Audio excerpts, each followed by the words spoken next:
എനിക്ക് ഭയങ്കര പേടിയായിരുന്നു. ഞാൻ കരഞ്ഞോടാണ് എക്സാം ഹാളിൽ നിന്ന് ഇറങ്ങിയത്. എക്സാം കയറുന്നതിന് മുന്നേ ഞാൻ ഉടമ്പടി ഉപ്പ് അവിടെ വിതറുകയും തൈലം തൊട്ട് കുരിശ് വരച്ച് പ്രാർത്ഥിക്കുകയും ഒക്കെ ചെയ്തു.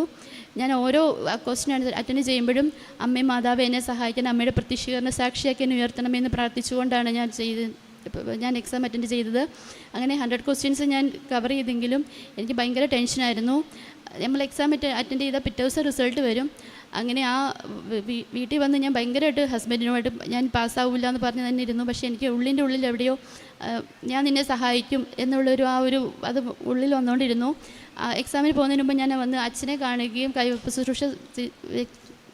ശുശ്രൂഷ ചെയ്യുകയും അച്ഛൻ എനിക്ക് കാശുരൂപം തന്ന് പോയി രക്ഷപ്പെടും മക്കളെ എന്ന് അവിടെ അന്ന് വന്നിരുന്ന എല്ലാവരോടും പറഞ്ഞു. അപ്പോൾ എൻ്റെ ഉള്ളിൻ്റെ ഉള്ളിൽ ഉറപ്പായിട്ടും എന്തെങ്കിലും അത്ഭുതം പ്രവർത്തിക്കുമെന്ന് എനിക്കറിയായിരുന്നു.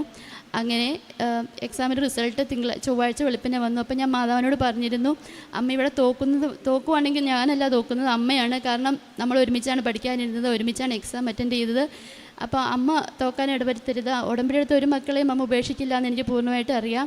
അങ്ങനെ അതിനു മുന്നേ ഞാൻ കഴിഞ്ഞ ആഴ്ചത്തെ ഉടമ്പടി ധ്യാനം കൂടിക്കൊണ്ടിരുന്നപ്പോൾ എൻ്റെ മനസ്സിൽ ഒരു പെർസെൻറ്റേജ് കിട്ടി. അപ്പോൾ എൻ്റെ ദൈവമേ, അത്രയൊന്നും കിട്ടാനുള്ള യോഗ്യത അത്ര ഇല്ല എന്ന് ഞാൻ എപ്പോഴും പ്രാർത്ഥിച്ചുകൊണ്ടിരുന്നു. അപ്പോൾ എനിക്കറിയായിരുന്നു. അപ്പോൾ ഞാൻ അമ്മയോട് പറഞ്ഞു, അമ്മ എനിക്ക് കറക്റ്റ് പാസ് മാർക്ക് മതി, എങ്കിൽ മാത്രമേ അത് അമ്മ എനിക്ക് തന്നതെന്ന് എനിക്ക് എല്ലാവരോടും പറയാൻ പറ്റുള്ളൂ എന്ന് പറഞ്ഞു. പക്ഷേ എൻ്റെ ഉള്ളിലും എക്സാം അറ്റൻഡ് ചെയ്യുമ്പോഴൊക്കെ എനിക്ക് ഇത്ര മാർക്ക് കിട്ടുമെന്ന് എൻ്റെ മനസ്സിൽ ആ ഒരു നമ്പർ തെളിഞ്ഞുകൊണ്ട് വന്നിരുന്നു.